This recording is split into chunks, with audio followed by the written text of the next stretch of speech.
अखिलेश यादव ने कभी इनकी पीड़ा को समझा होता ना, तो इतना बचकाना बयान नहीं देते। और इसीलिए कहते हैं, इसी के लिए कहा गया है ना कि गद्दी विरासत में मिलती है, बुद्धि नहीं मिलती है। और कुछ लोगों की आदत होती है, उनके जीवन भर उनका बचपना नहीं जाता है, उस प्रकार की हरकतें वे कर ही देंगे। और यही हरकत वे आज भी कर रहे हैं। उन्होंने कहा दीप जलाने की आवश्यकता क्या है, यानी उनको दीपावली से नफरत है। यानी अब तक तो हम सोचते थे कि अयोध्या में राम जन्मभूमि से और हिंदू तीर्थों से ही इनको नफरत होगी। आप याद करिए, जब हमने ब्रज तीर्थ विकास परिषद का गठन किया था तो उन्होंने कहा था कि मैं सेफाई में दुर्योधन की मूर्ति लगाऊंगा। मैंने कहा कंस की भी लगा दीजिए। भाई हम तो भगवान कृष्ण की मथुरा को और वृंदावन को सजाएंगे, संवारेंगे, क्योंकि भाई हम लोगों के संस्कार है ये। आपको कंस और दुर्योधन प्यारे हैं, आप उनकी लगाइए, ठीक बात है।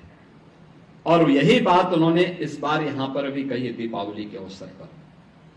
यानी वे रामद्रोही ही नहीं है, कृष्ण द्रोही भी हैं और सनातन पर्व और त्योहारों के द्रोही भी हैं।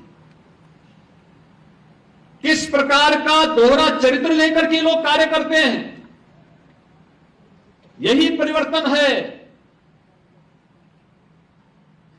कांग्रेस श्री राम को नकारती थी, श्री कृष्ण को नकारती थी।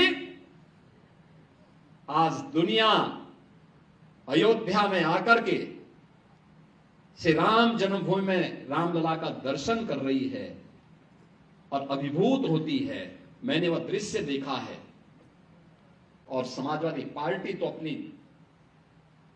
कृत्यों के लिए जीवन में कभी भी कोई भी श्री राम भक्त उसे माफ नहीं कर सकता। किस निर्ममता के साथ राम भक्तों पर गोलियां चलाई गई थी।